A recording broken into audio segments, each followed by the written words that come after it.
Maybe you're traveling this summer and you need to know all these words for go, like to travel. Go over, go on, go up, go through, go back. These are 5 phrasal verbs with go you need to know. Let's talk about some places now.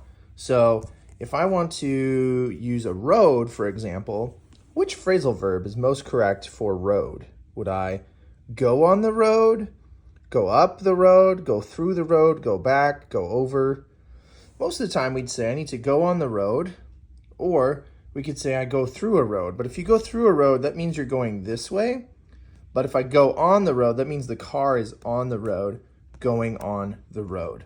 So in the road, we would say go on the road. What about other places that I need to go in English? Where would I go? Well, I could go over, go on, go up, go through, go back, the beach. If I'm going to travel to a beach, which one would I say? Well, most of the time, we'd say I want to go over to the beach. Like I'm traveling from one destination to another. So I'd say, let's all go over to the beach and have some fun. And this can be a beach if you live not by an ocean, but by a lake or even a river that has sand next to it. You can say this, but this is clearly an ocean. So maybe if you're living near an ocean, you can go to the beach there. But we could say like the beach on a lake too. So I'll go over to the beach. Another place we can go is the park. Would I go over to the park, go through the park, go back to the park, go on, go up? What would you say in English? Well, in this situation, I might say, let's go over to the park. And we have the preposition to, go over to. Or I could say go through the park, like I'm walking through it. I go through the park. But if I want to visit the park, we'd say go over to the park.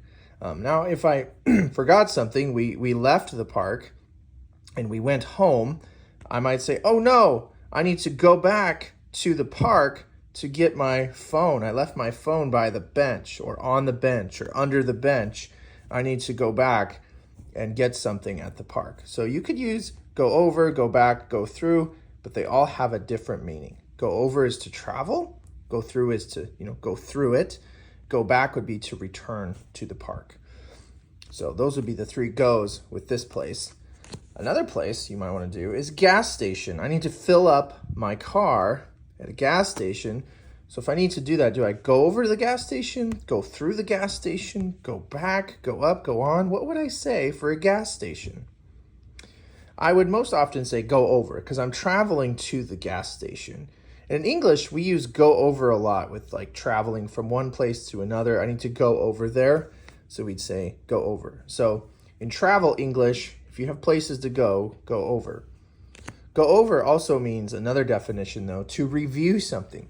So maybe you put a job application in for a job. They would say, I want to go over your resume or go over your curriculum vitae and review that application would be go over. But in traveling for places, we'd say that. So what about this one though? Mountains. Mountains. Do I go over the mountains, go on, go up, go through, go back? With this one, there's several. So I can go over the mountains, maybe in an airplane. I go over the mountains. Or maybe I go on a road that goes over the mountains. Or I go on a road that goes through the mountains. So I could say go through the mountains, but I have to go on a road to go through the mountains. So there's that English word too. The other one is go up, because up is mountains are higher. So I might say, hey, we're going to go up to the mountains this week and visit the mountains. Or we're going to go up to the mountains on our vacation. Some people go skiing, some people go hiking. We would go up to the mountains. But you could say lots of things for mountains. So you could say, I want to go on a hike in the mountains. And hiking is basically walking through nature. So I want to go on a hike in the mountains, or I want to go through the mountains on a road, or go over the mountains, maybe flying an airplane to go over them. So that's traveling with mountains. We have another one here, 2 more places. Pool. If you have a neighborhood pool or a swimming pool in your community, you might go over to the pool. Or if you have one in your backyard, you would go in. We'd actually use, instead of go on, we'd say in. because you go inside the water. So I'd say go in the pool. But typically we travel to it, like go over. Let's all go over to the pool and have some fun. Again, if I forget something like my towel, maybe I forget a bag, I need to get my phone or something I forgot at the pool, I would go back to the pool and get what I forgot. And another one, zoo. If you have kids, they love going to the zoo, or if you love animals, you can go over to the zoo. You can, if the zoo is in the mountains, you'd go up to the zoo, or maybe it's north. A lot of times we'll use go up, like the zoo is an hour north of where I live. We might say, I'm going to go up to the zoo, or go through. Let's go through the zoo. Maybe you go on the path, so you go through the zoo and see all the animals. I want to go over to the zoo and go through the zoo to see all the animals. Again, if you forget your phone at the zoo or a bag or something, you have to go back to the zoo and get it.